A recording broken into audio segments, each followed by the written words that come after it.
Drama serial शिकंजा की नए आने वाली एपिसोड नहायत इंटरेस्टिंग होती चली जा रही हैं। ड्रामा सीरियल शिकंजा में अब एक नया मोड़ ले लिया है और एक नई मुसीबत आ खड़ी हो गई है।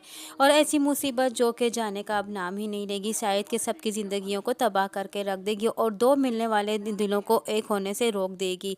यहाँ शाजिया जो है वो अपनी ही बात पर अड़ी हुई है और वो यही चाहती है कि साकिब जो है वो सारे जेवरात ले आए जो वो चोरी करके ले जा चुका है अपनी ज़रूरत पूरी करने के लिए, और उसका शक सिर्फ साकिब पर ही जा रहा है। साकिब हजार वो कस्में खा रहा है, उसकी माँ बहनें सभी कस्में खा रही हैं कि हम अपने बेटे की जगह पे कसम खा के कहते हैं कि मेरा बेटा ऐसा नहीं कर सकता। लेकिन यहाँ शाजिया है कि वो अब अपने एहसान जता रही है और यही कहती चली जा रही है कि लोगों को भी पता चले कि मैंने इतने साल जिन लोगों को पाल रखा था, जिन लोगों पर मैंने इतने एहसानात किए, उन्होंने मेरे एहसानात का क्या बदला दिया। मैंने तो आस्तीन का सांप पाल रखे थे। यहाँ साकिब बार बार पुप्पो को एक ही बात कहता चला जा रहा है कि पुप्पो मैं ऐसी हरकत कभी नहीं कर सकता, लेकिन पुप्पो है कि किसी बात को यकीन ही नहीं कर रही। यहाँ जेवर चुराने वाली रानी जो है अब एक नई वो कहानी को खड़ा कर रही है। वो यही उसके साथ खड़ी हो गई है और साकिब के साथ बोल रही है कि साकिब जो है वो अपनी माँ और बहनों से बहुत ज़्यादा प्यार करता है, इसलिए वो अपनी माँ बहन के साथ ऐसा नहीं कर सकता और ख़ास तौर पे अपनी बहनों का जेवर तो कभी नहीं चुरा सकता, और वो भी ऐसे लोगों जो कि उनके उसके ससुराल भी बनने जा रहे हैं। लेकिन यहाँ शाजिया है कि अब वो यही के शर्त रख देती है कि जब तक साकिब मेरे जेवरात मुझे वापस नहीं लौटाएगा ये शादी हरगिज़ नहीं हो सकती। लेकिन यहाँ साकिब है कि वो पुप्पो का मुंह देखता रह गया है और यहाँ साकिब की माँ भी उसकी जगह बहुत ज़्यादा उसकी मिन्नतें करती है, हाथ जोड़ती है शाजिया की, लेकिन शाजिया किसी तरीके से बात ही नहीं मान, उसे यही कह रही है कि मेरी बदनामी हो जाएगी, मेरे इतने सालों की मेहनत को ज़ाया ना करो, मैंने अपनी औलाद की तरबियत ऐसे नहीं की है, हमने कभी तुम्हारे एहसान का ऐसे हम लोग फरामोश नहीं हो सकते, हमने तुम्हारे जेवरात के साथ ऐसा क्यों करेंगे। लेकिन शाज़िया है कि वो किसी की बात नहीं सुन रही है, सब उसे समझा रहे हैं। यहाँ रानी की माँ भी उसे यही कहती है कि तुम क्या बचकाना हरकत कर रही हो, तो मेरी इज़्ज़त सब करते हो और तुम इस तरह का काम कर रही हो, तुम्हारे साथ ये काम ज़ेबा नहीं देते।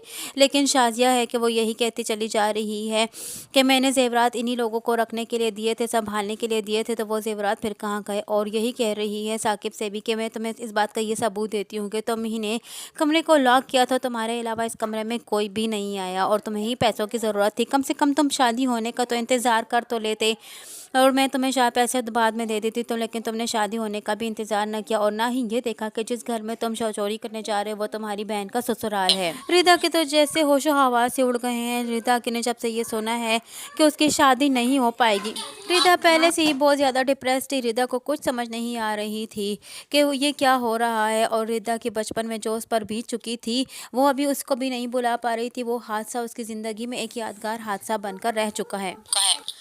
अब न जाने क्या होगा, रिदा क्या करेगी। और अरहम जो कि रिदा से मोहब्बत करता है वो अपनी माँ को यही कहे जा रहा है कि आप उन जेवरात को छोड़ दें, उनका पीछा छोड़ दें। वो जेवरात आपने मेरी शादी के लिए जोड़ के रखे थे ना, मैं ही आपसे कह रहा हूँ कि उन जेवरात का कुछ ना नहीं हो सकता, और या तो फिर आप पुलिस स्टेशन जो है वो FIR दर्ज करवाएं और सभी मेहमानों की तलाशी ली जाएगी और उससे पता चल ही जाएगा कि चोर आखिर कौन है। यहाँ शाजिया मज़ीद गुस्से में हो जाती है कि तुम क्या चाहते हो कि मैं अपने घर आए मेहमान की इंसल्ट करूं, अपने ख़ानदान में नाम बदनाम करूं, सभी ये कहेंगे कि अपने घर में मेहमान बुलाकर और फिर उनके साथ इस तरह का काम किया कि उनके ऊपर चोरी का इल्ज़ाम लगा दिया है, और अपना अरहम को भी रोकती है। अरहम यही कहता है कि ऐसा करें कि फिर आप उन जेवरात का पीछा ही छोड़ दें, मेरी शादी है, मेरे लिए बनाए थे, आप हमारी शादी को होने दें। लेकिन शाजिया की एक ही बात पे ज़िद है कि अब ये शादी तभी होगी जब तक जब साकिब ये जेवरात रहेगा। साकिब बेचारे के पास तो वो जेवरात है ही नहीं। साकिब ने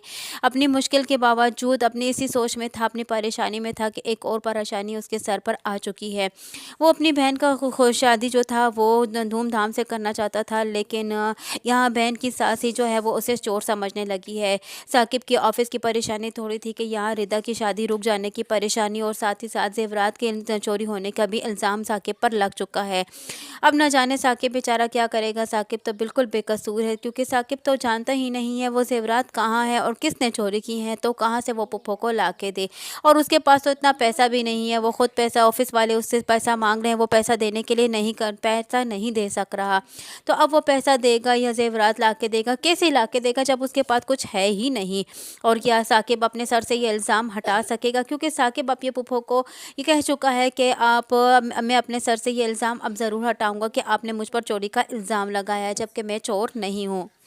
आने वाली नई एपिसोड में क्या होने वाला है, कैसे साकिब अपने आप को बेकसूर साबित करेगा, क्या ऑफिस की जॉब भी उसकी छूट जाएगी, और क्या क्या और अगर छूट भी जाती है तो उसे पैसे तो देने पड़ेंगे। अब यहाँ डबल डबल जगह से वो पूरा करेगा। यहाँ 30 लाख रुपए वो मांग रहे हैं, और यहाँ जेवरात चोरी होने के भी पैसे मांग रही है, या जेवरात मांग रही है शाजिया।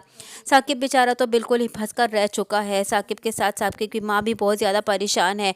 अब न जाने आने वाले एपिसोड में क्या होगा, रिदा और अरहम की भी शादी हो पाएगी कि नहीं। हम आपको पहले ही वीडियो में ये बता चुके हैं कि अब इस वजह से अरहम की भी शादी रुक जाएगी, और इन रिश्तों में अब दरार पड़ने वाली है, नफरतें पैदा होने वाली। आने वाली नई एपिसोड को जानने के लिए जुड़े रहिए अनाया रिव्यू के साथ। वीडियो पसंद आई हो तो वीडियो को लाइक करना और चैनल को सब्सक्राइब करना हरगिज़ ना भूलिएगा, और साथ ही साथ हमारे बेल आइकन को भी प्रेस करना हरगिज़ ना भूलिए, ताकि हमारा नया आने वाला नोटिफिकेशन आप तक बआसानी पहुँच सके।